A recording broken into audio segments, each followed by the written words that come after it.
Tu es là. Au cœur de nos vies. Laisse-toi.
Cette année,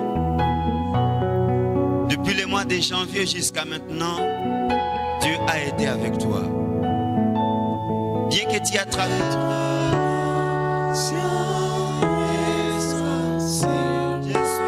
disposé,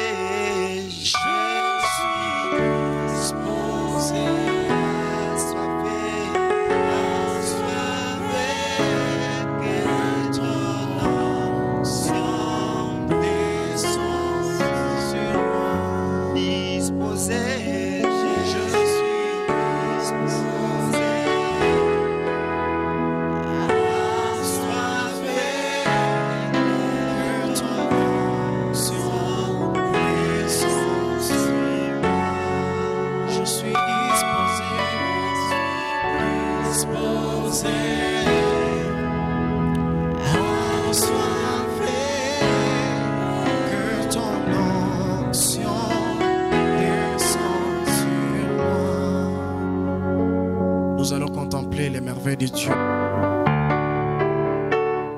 Ce silence nous pousse à chanter les merveilles de Dieu. Et de tout ton cœur, tu vas commencer à chanter les merveilles de Dieu.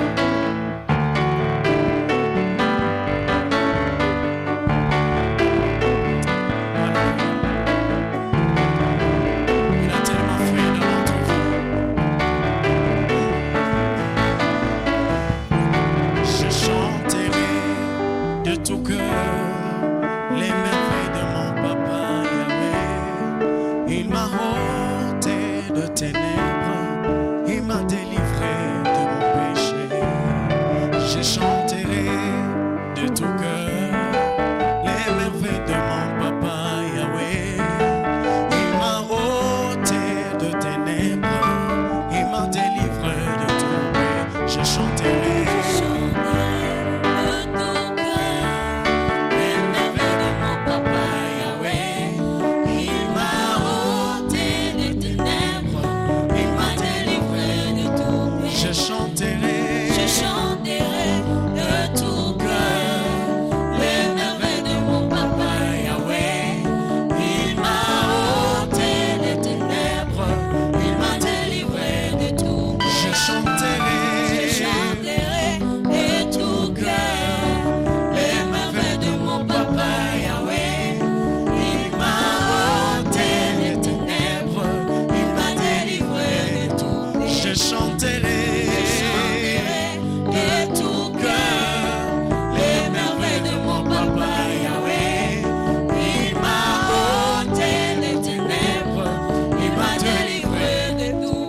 Je l'acclame parce qu'il est merveilleux dans ma vie. Et je lance des cris de joie parce qu'il a fait tellement de merveilles. Alléluia. Notre papa est fidèle. Je chanterai de tout cœur les merveilles de mon papa Yahweh. Il m'a ôté de ténèbres, il m'a délivré. Je chanterai. Chaque jour je les chanterai.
applaudissements ont été créés par notre Dieu. Si nous ne l'applaudissons pas, les applaudissements n'auront pas de sens. Alléluia. Ma vie a été créée par toi et pour toi, Jésus. Si elle ne confesse pas ton nom, c'est qu'elle n'a vraiment pas de sens. Ma vie a été créée par toi et pour toi, Jésus. Si elle ne confesse pas ton nom, c'est qu'elle n'a vraiment pas de sens. Ma vie a été créée par toi, Jésus. Si elle ne confesse pas ton nom, le nom le plus puissant, ma vie a été créée.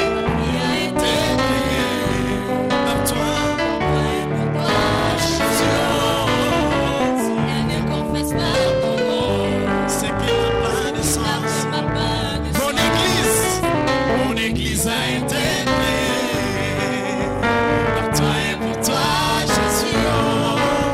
Si elle ne confesse pas ton nom, c'est qu'elle n'a vraiment pas de sens. Mon église a été créée,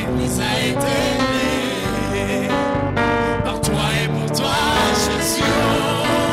Si elle ne confesse pas ton nom, c'est qu'elle n'a vraiment pas de sens. Ma foi a été par toi, Jésus, par toi et pour toi, Jésus.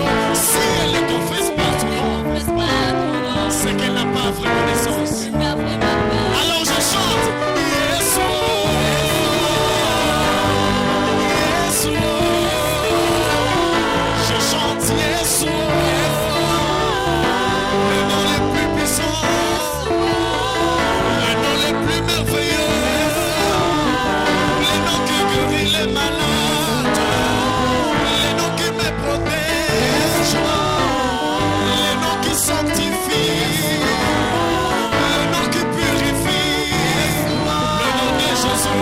Au-dessus de tous les noms, le nom de Jésus, au-dessus de tous les noms, le nom de Jésus, au-dessus de tous les noms. Réunis dans cet ensemble, nous élevons, dans cette assemblée, nous glorifions, dans cette assemblée, nous acclamons Jésus, le nom le plus puissant. Oh,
Jésus.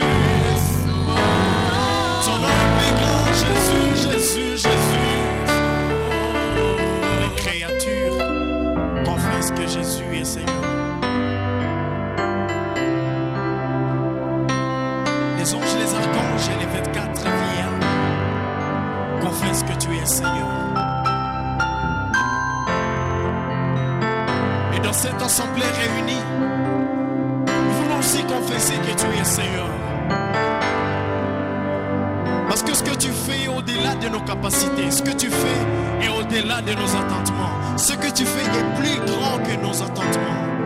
C'est pourquoi ce matin nous voulons te dire merci pour tout ce que tu as fait toute l'année durant. Personne n'est comparable à toi. Parce que personne ne peut faire ce que toi tu fais. Sur la terre comme dans les cieux, personne n'est comparable à toi.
choisi le nom le plus puissant. Alléluia. À toi le roi éternel. À toi le roi éternel. À toi le roi immortel. À toi le roi invincible. À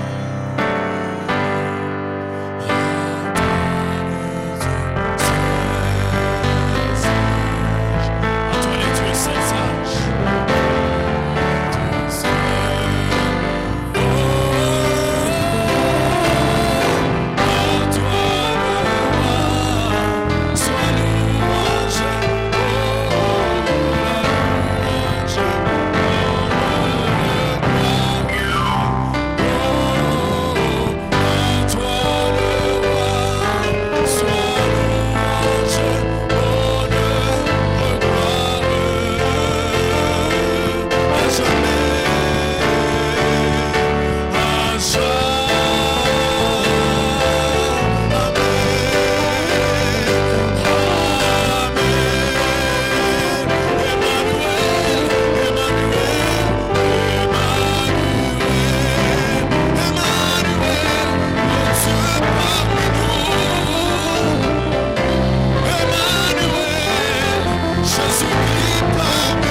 Bonsoir.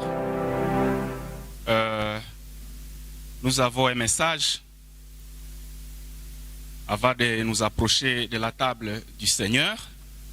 Et ce message-là se trouve dans Ésaïe, chapitre 8. Nous allons commencer notre lecture là-bas. Ésaïe, chapitre 8. Le 23e verset, nous allons lire au nom de Jésus.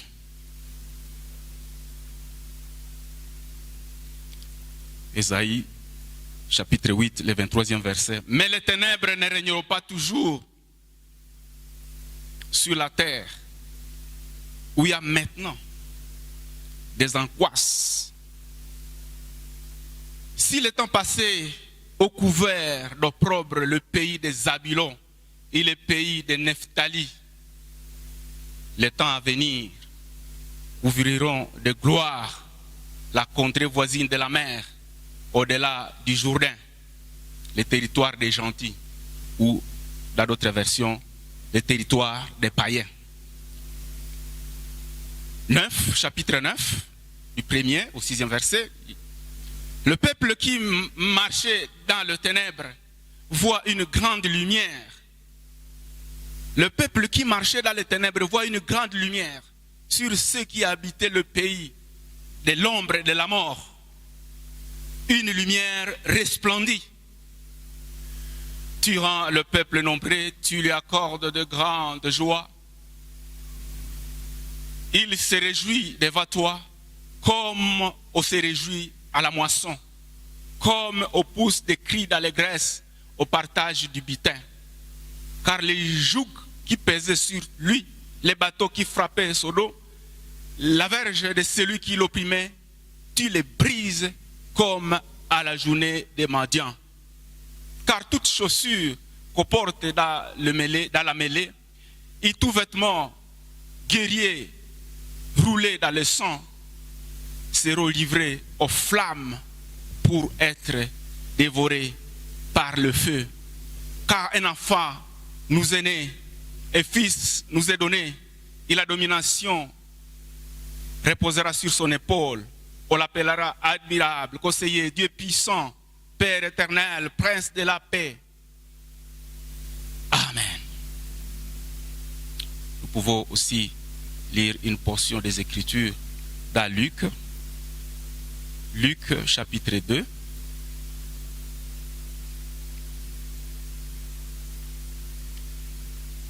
Luc chapitre 2 à partir du 25e verset.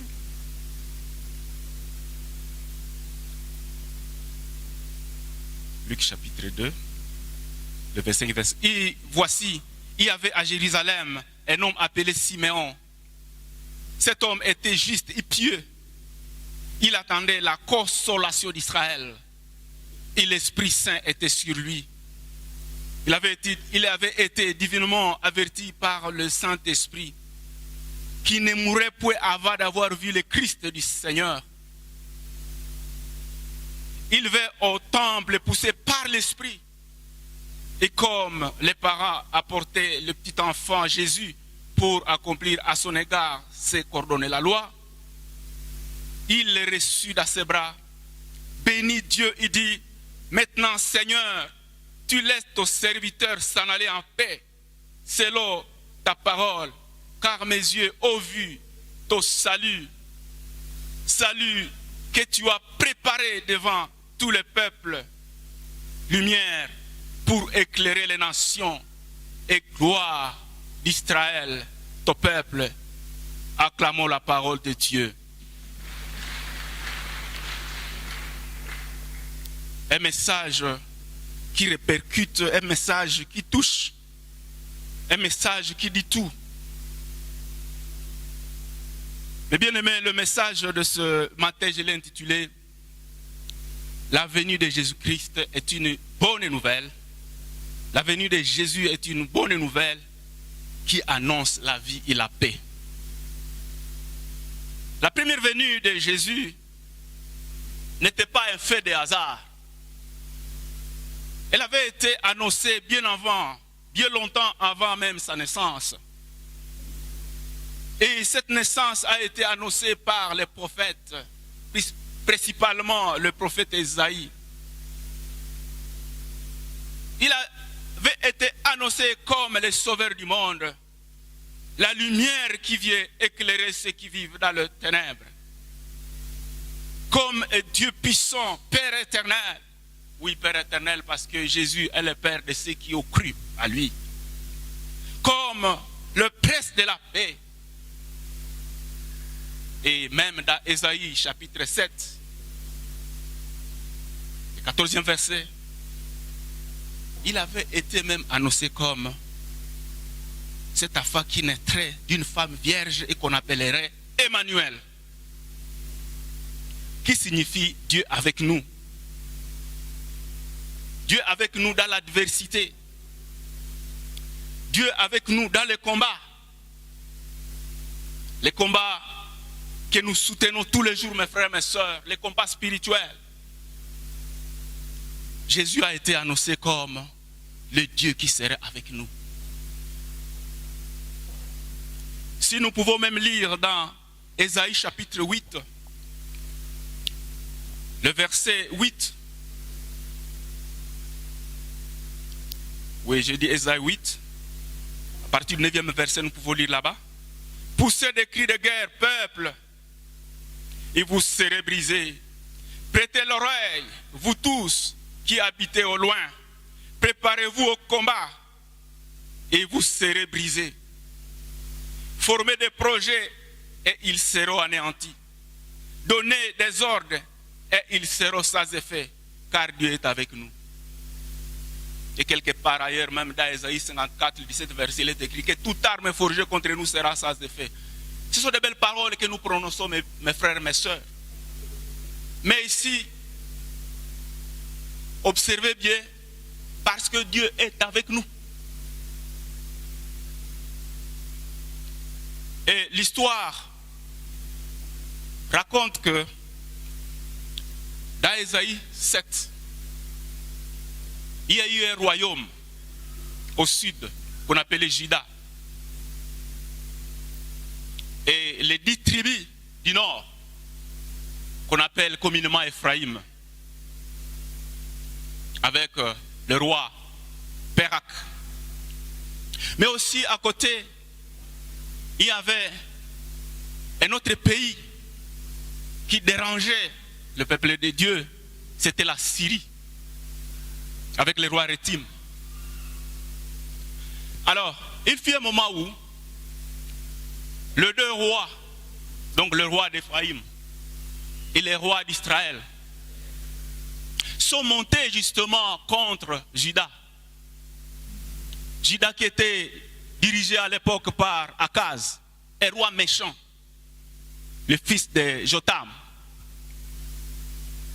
Or, c'est à Juda, à Jérusalem, c'est de là que devait venir le Messie. Donc vous voyez, la venue de Jésus-Christ avait même déjà été combattue par le diable avant qu'il ne soit même annoncé, avant qu'il ne soit même né. Mais Dieu a vu ce plan-là et Dieu a détruit ce plan-là. Alléluia. Pourquoi? Parce qu'il avait en vue la naissance du Messie. Il avait en vue notre salut. Le roi Akaz, le roi de Juda, dans la panique, parce qu'il venait justement d'accéder au pouvoir à 735 avant la naissance de Jésus. Il est combattu, vous venez d'accéder au pouvoir, vous êtes combattu. Et on lui annonçant que non, ces deux rois, donc la Syrie et Ephraïm, vont vous écraser. Alors il eut peur. Dieu envoya son serviteur, le prophète Ésaïe, vers Akaz pour l'encourager. N'ayez pas peur.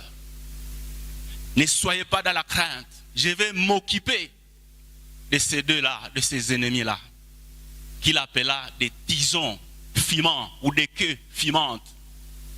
Quelque chose qui fume, donc qui n'a plus de feu, qui va bientôt s'éteindre. Mais le roi Akaz ne crut pas à cette parole prophétique. Il compta plutôt sur Tiglath-Pileser, qui était le roi d'Assyrie. Assyrie qui était à côté. Il comptait sur cet homme-là. Il comptait sur les pays voisins pour l'aider. Toi, tu comptes sur les voisins pour te sortir du pétrin au lieu de compter sur le Seigneur. Et c'est pareil, c'est ce que nous sommes en train de vivre même aujourd'hui, mes frères, mes sœurs. Oh, Ouganda, c'est PDF, hein, va nous sortir du pétrin. Alors, devant cet entêtement, devant cette incrédulité, Dieu, dans sa patience, demande même à Akaz et signe que Dieu accomplirait pour qu'il croie que Dieu interviendrait, que Dieu protégerait son royaume, le protégerait même. Il dit, vous savez, je ne veux pas tenter l'Éternel, le Seigneur. Ça, c'est une hypocrisie. Au lieu d'obéir à la parole de l'Éternel, il dit, je ne veux pas tenter mon Dieu. Il refusant cette offre. Alors, le serviteur de Dieu, Ésaïe, dit, bon voilà, le Seigneur lui-même va te donner un signe. Alors, c'est dans maintenant Ésaïe 7, 14. Il naîtra un enfant du nom d'Emmanuel. Voilà le signe. Alors les gens pensaient que Emmanuel serait né à cette époque-là. Vous savez, si vous lisez les prophéties bibliques avaient deux portées. Avaient une portée partielle et proche pour les auditeurs de cette époque-là, mais aussi avait une portée de l'accomplissement lointain et parfait qui était maintenant en Jésus-Christ. Parce qu'à la longue, ces deux peuples-là ont été détruits, ces deux rois-là ont été détruits. Et même si vous lisez très bien, le roi là sur lequel Akaz comptait avait même détruit Akaz lui-même. Mais à Juda, lui, il reste. Elle reste maintenant qui proclamant cette parole que nous venons de lire dans Ésaïe chapitre 8. le reste fidèle à l'Éternel. Poussez des cris de guerre, peuple, et vous serez brisés. Prêtez l'oreille, vous tous qui habitez au loin. Préparez-vous au combat, et vous serez brisés. Formez des projets, et ils seront anéantis. Donnez des ordres, et ils seront sans effet, car Dieu est avec nous. Mes frères, mais il y a toujours un reste. Même si on détruisait le Congo, même si on détruisait notre territoire, même si on détruisait Boutem, il y aura un reste.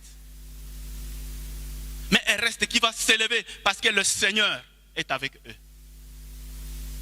Frères, sœurs, ça c'est un message du combat spirituel. Nous aimons bien dire, ils formeront des projets, mais ces projets-là seront sans effet. Mes frères, retenez bien, ce peuple a dit, parce que Dieu est avec nous, Emmanuel est avec nous.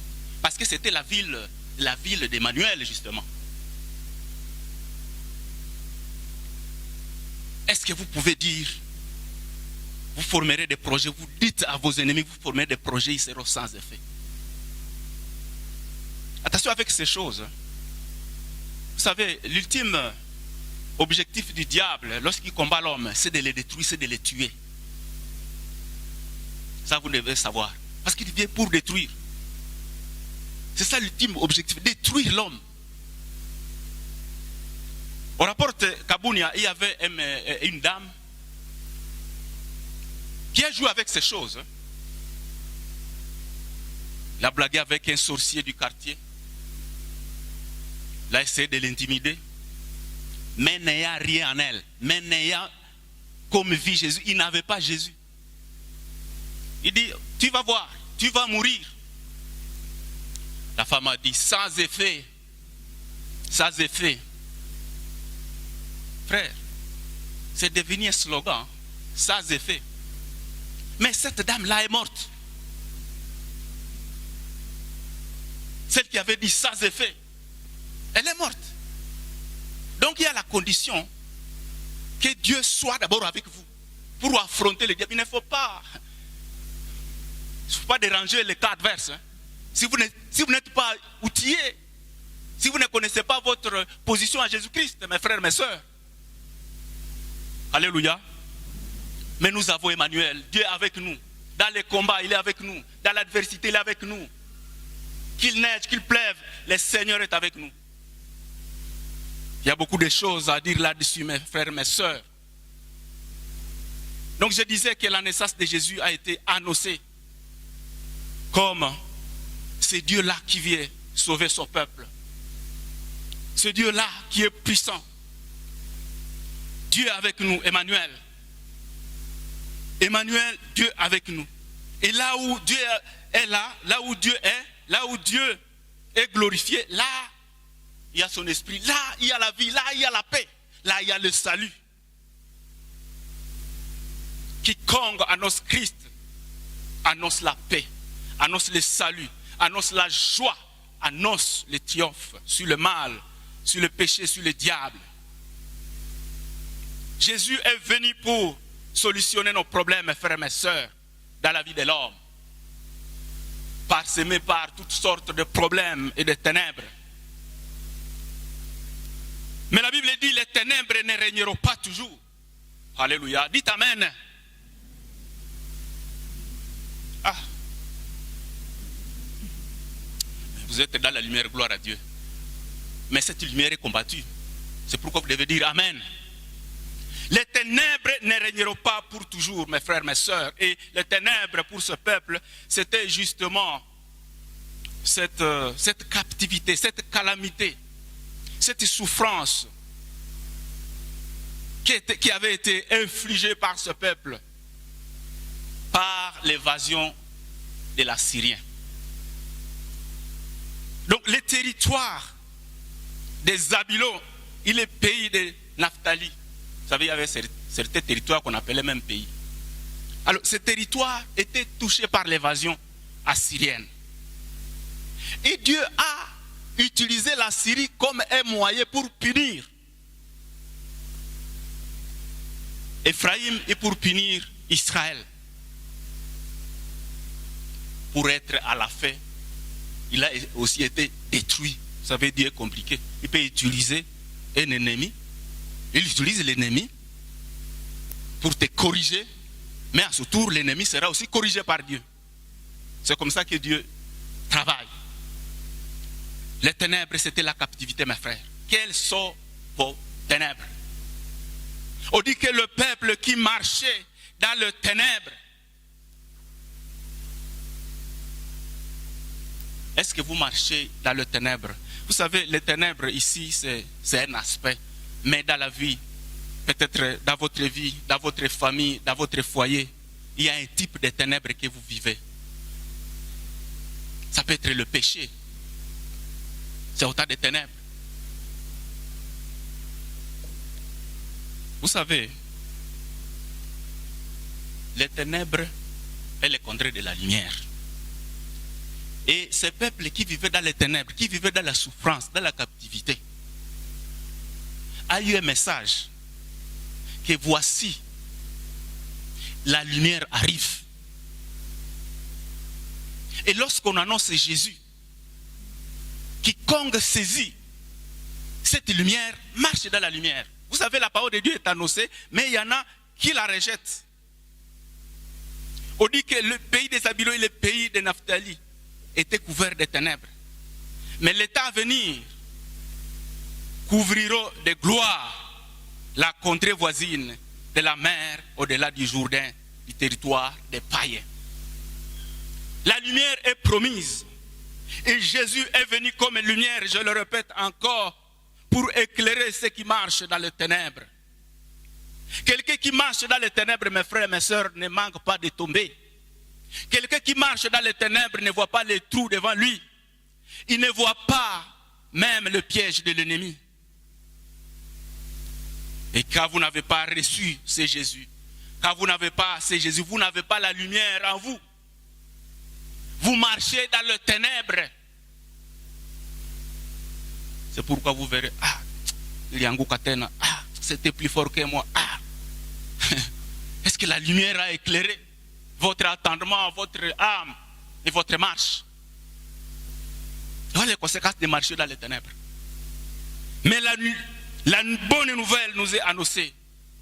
Le Fils nous est né, qui est le Dieu puissant, capable de nous délivrer, même des lieux du péché, de l'esclavage du péché.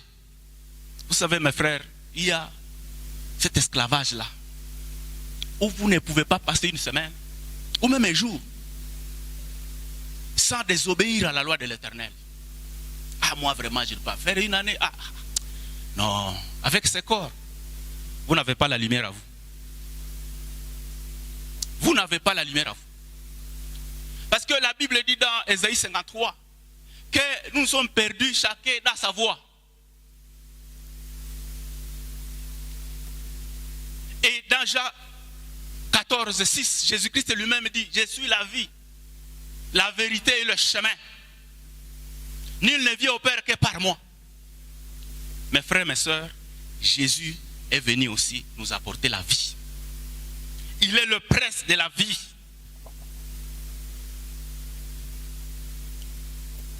Sans Jésus, comme nous venons de le lire aussi, nous sommes privés de la gloire de Dieu.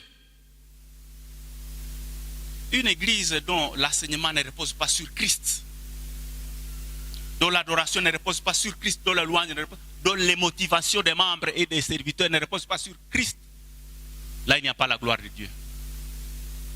Nous devons vivre la gloire de Dieu de manière personnelle. Attaquer famille, attaquer foyer. Nous devons vivre la gloire de Dieu, mes frères et mes sœurs.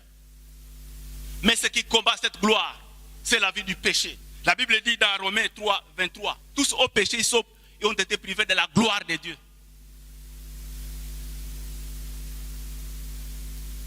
Mes frères et mes sœurs, nous devons vivre la gloire de Dieu.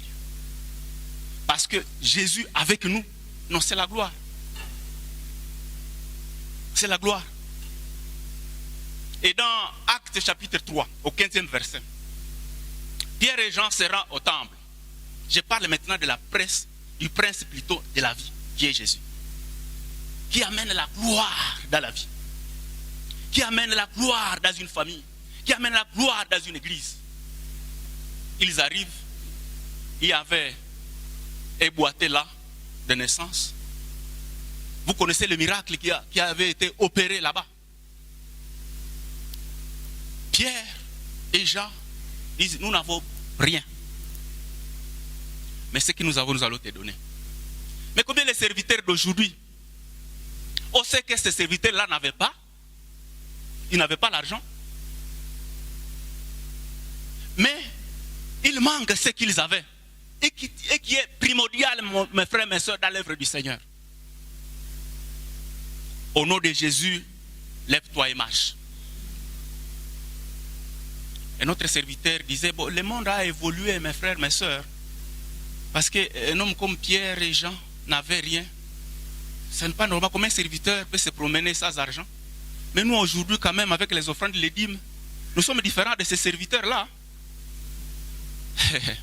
Mais vous n'avez pas ce qu'ils avaient. Aujourd'hui, nous pouvons nous promener, nous pouvons avoir de l'argent. Mais vous n'avez pas ce qui est important pour l'église, mes frères, mes soeurs. Et je ne dis pas que tous les serviteurs n'en ont pas. Il y en a qui ont ça, qui ont Jésus, qui ont sa gloire et qui la communiquent. Alors, après cette guérison, le peuple est accouru pour dire, ah, tel miracle a été accompli. Pierre a dit, ne nous regardez pas comme si cela venait de nous. Mais c'est par la foi en Jésus que vous avez crucifié. Car Pilate était d'avis qu'on les relâche. Mais vous avez préféré la libération des meurtriers pour tuer le prince de la vie. Jésus est le prince de la vie. Vous savez pourquoi ils ont dit ça? Parce que par cette guérison, ils ont communiqué la vie. Il y a la vie que nous vivons, il y a la vie éternelle aussi. Mais Jésus contrôle tout. Et il est la source de toute vie. Vous devez savoir, mes frères et mes sœurs, que la maladie, c'est l'antichambre de la mort. Et lorsque les apôtres apportaient la guérison au nom de Jésus-Christ, c'est une vie de Jésus qui était communiquée à ces malades-là. Alléluia. Et que Dieu vous communique cette vie, mes frères, mes sœurs. Que Dieu vous communique cette vie. Et nous devons nous élever contre tout ce qui menace la vie. Il faut s'élever contre tout ce qui menace la vie. Oh, minalotaka tubi konane kamula. Des insomnies. Ça menace la vie. Il a créé la nuit pour qu'on se repose. Mais parfois le diable combat même notre sommeil. Et le lendemain, nous travaillons mal. Nous n'avons pas de courage. D'ailleurs, quand vous avez mal dormi, vous avez une mine un peu drôle là. Nerveux, vous êtes nerveux. J'ai vu un papa ici, il est bien aimé. Nous sommes allés avec lui chez lui. J'entre dans la parcelle. Il y a un papa qui sort avec une certaine paralysie. Je dis, mais je reconnais ce papa-là, il est de l'église, non? Il dit, oui, il est de l'église, mais il ne va plus à l'église. J'ai dit, Seigneur, mes amis, ça c'est une partie de la vie qui est en train de partir. Il n'y a pas de motricité dans le corps. Et moi j'ai fardeau lorsque je prie beaucoup pour les malades. Parce que la maladie ne glorifie pas Dieu, mes frères et mes soeurs. Et ça, c'est le diable qui nous vole la santé. Pour que nous ne puissions pas servir Dieu. On s'excuse, on dit non, voilà, je ne peux pas faire ça, je ne peux pas jeûner parce que je suis malade. Il faut refuser cela. Il faut refuser cela. D'ailleurs, la maladie n'est pas... Dieu n'a pas envoyé la maladie pour l'homme. La maladie ne vient pas de Dieu. C'est la conséquence de la chute de l'homme. Et vous allez remarquer même, lorsque Job a été frappé d'un ulcère malais, dans Job 2, et l'apôtre Paul, dans 2 Corinthiens chapitre 12, le 7e verset, la Bible dit que c'est Satan qui avait frappé Job. Dieu a permis, c'est vrai. Et Paul a été frappé par l'ange de Satan. Ce n'est pas venu de Dieu. Si ça vient de Dieu, Jésus ne guérirait pas les malades. Parce que la Bible dit, dans Luc 5, 17, que la puissance du Seigneur s'est manifestée par des guérisons. Jésus ne pouvait pas combattre ce qui venait de lui. frères, mes sœurs, nous sommes dans des combats terribles. Le diable robe chez chaque qui dévoré, qui est éliminé. Mais nous vous annonçons que et Dieu puissant nous est né. L'admirable, Père éternel, le prince de la paix. Vous savez, ce n'est pas facile de dire, bon, même dans la difficulté, il faut avoir toujours la paix. Vous vous efforcez d'avoir la paix. Un malade n'a pas la paix, n'a pas la joie. Bon, si vous souffrez des rhumes ou de maux de tête passagers, bon là vous pouvez encore vous réjouir. Mes frères, mes soeurs, prions pour les malades. Tout ce qui combat la vie. Il y a des fois on dit non, vraiment, j'ai fait des songes, j'ai dit qu'on a l'autre tout, on vous annonce des nouvelles nécrologiques. Ne prenez pas ça à la légère. Ça c'est l'ange de la mort. Ça c'est l'ange de la mort. Proclamez le prince de la vie dans votre sommeil. Proclamez le prince de la vie dans vos songes. Et ça va finir. Jésus a été annoncé comme le prince de la vie. Et là où il y a la vie, mes frères, il y a la paix. Dites amen. Vous savez, lorsque nous avons cru à Jésus, lorsque nous croyons en Jésus, le premier signe que nous ressentons lorsque nous rencontrons Jésus, lorsque nous lui ouvrons la porte de notre cœur, c'est la paix du cœur. Ah, Christ est entré. Vous pouvez ne pas sentir qu'il est entré, mais vous avez cette paix, cette joie. Vous savez, il y a des tourments qui sont liés à la culpabilité par rapport à la vie commune. Mais lorsqu'on a rencontré Jésus, on s'est repenti de ses péchés. Ah, il y a la paix de Dieu qui vient s'installer dans le cœur. Et nous devons expérimenter cela. Jésus est le prince de la paix. Et non pas de paix qu'on fabrique. Non, on ne se fabrique pas la paix. Il y en a qui sont fabriqués la reine de paix. Il n'y a que Jésus qui ne prend pas. Ah, je suis un ancien de l'église si je ne prends pas. Frères et sœurs, ça c'est une question de vie et de mort. Et l'apôtre Paul l'a dit, que si vous prenez ce pain, ça discerne le corps de Christ. Vous prenez un jugement. C'est pourquoi parmi vous il y a des morts et des malades. Donc il y a des maladies qui viennent justement de la légèreté avec laquelle nous nous approchons de la maison, de la table du Seigneur. C'est le temps de pouvoir donner votre vie à Jésus pour que Jésus vous donne sa vie, pour que Jésus vous donne sa paix. Et que dire de 1 Jean chapitre 5, 12, 13 où il est écrit, celui qui n'a pas le Fils n'a pas la vie. Vous n'avez pas la vie, vous n'avez pas la paix.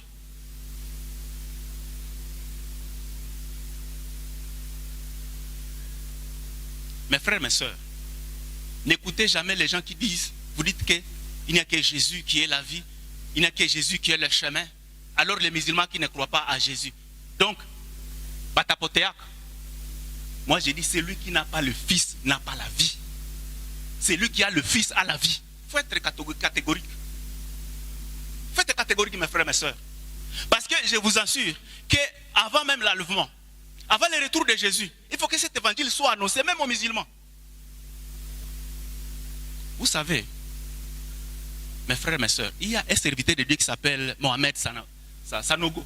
Vous avez déjà entendu son témoignage. C'était un grand musulman qui était vraiment rodé dans le Coran. Un jour, il demande à Dieu, Seigneur, je voudrais savoir qui est le vrai Dieu entre Allah, celui que le musulman prie, et celui que le chrétien prie.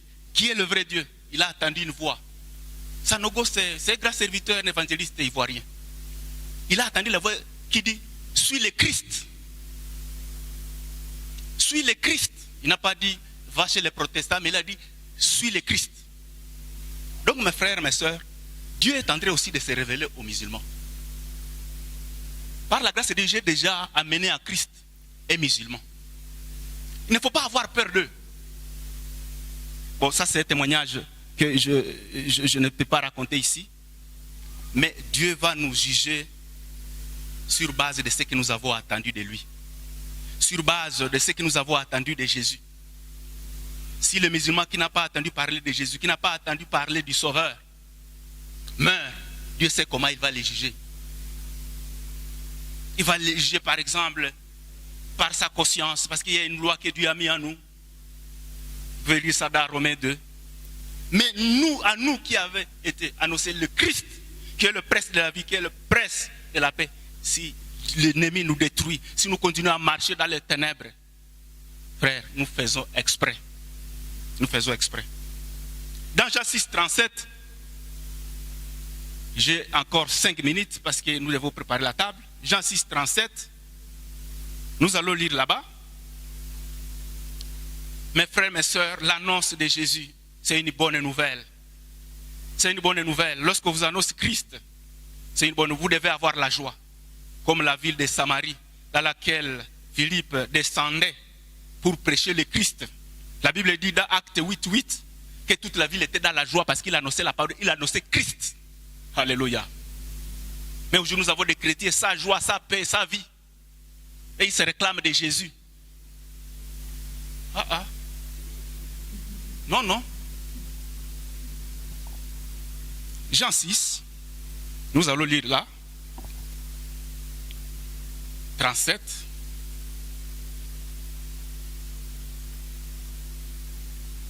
Je suis le pain de vie. Celui qui vient à moi n'aura jamais faim. Et celui qui croit à moi n'aura jamais soif. 45. Il est écrit dans les prophètes. Voilà encore. Ils seront tous enseignés de Dieu. Ainsi quiconque a attendu le Père et a reçu son enseignement vient à moi. 47.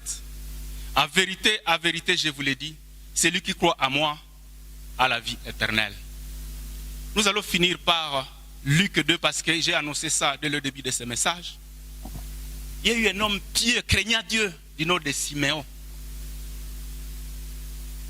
Il avait été divinement averti qu'il ne mourrait pas sans savoir le Christ, le Sauveur.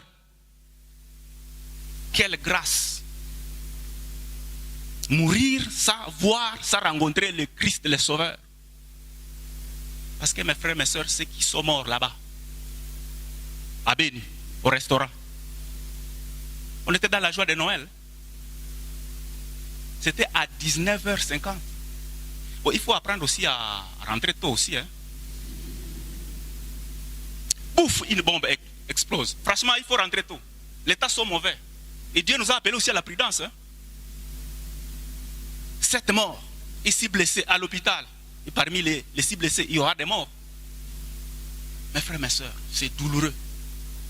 Et parmi ces gens-là, il y en a qui étaient en train de s'enivrer. Alors que le matin, ils étaient à l'église. Hein. Donc nous devons racheter le temps, mes frères, mes soeurs. On ne sait pas les jours. Nous ne savons même pas qui est entré ici. Je ne sais pas si on a vérifié même les sacs. Alors, vous devez être prêt à rencontrer le Seigneur Jésus. Il faut être toujours prêt pour entrer dans la vie. Et cet homme qui était pieux, bon, selon la loi, il a vu quand même le Christ, il a dit, bon, j'ai vu le Sauveur. Seigneur, je peux aller, bon, ça suffit. Au moins, il lui dit, non, non, je ne peux pas mourir. Même s'il tombait malade, je ne peux pas mourir parce que l'Esprit de Dieu lui avait déjà dit que toi, tu ne mourrais pas avant d'avoir le Christ. Et il a vu la gloire d'Israël. Mes frères, mes soeurs, nous sommes la gloire. Nous sommes Israël d'aujourd'hui. Et Jésus, c'est notre gloire. Oui, nous sommes Israël actuel. Il a vu, il a dit, maintenant je peux mourir. Et bon, comme le Seigneur est fidèle, il n'est même pas mort. Il lui a encore accordé des jours. Ne mourrez pas avant d'avoir le Christ, le prince de la vie, le prince de la paix. Et si vous n'avez pas ce Jésus dans votre cœur, franchement, mes frères, mes soeurs, Dieu est là. Tu n'as pas la paix avec Dieu. Lisez Romains 5:5. Nous avons la paix avec Dieu par la foi en Jésus-Christ. Si vous n'avez pas cette paix-là avec Dieu, vous devez vous lever, nous allons prier ensemble. Vous allez expérimenter la paix, la joie et la vie que donne Jésus. Vous savez, lorsqu'on fait l'appel comme ça, il y a déjà, est-ce que je peux me mettre debout? Soit comme Nicodème, les serviteurs de Dieu sont là, vous pouvez aller les voir, mais c'est un appel. Que l'état soit mauvais, nous avons besoin de proclamer la vie. Et même si nous mourions, que nous entrions dans cette vie qui est Jésus. Amen.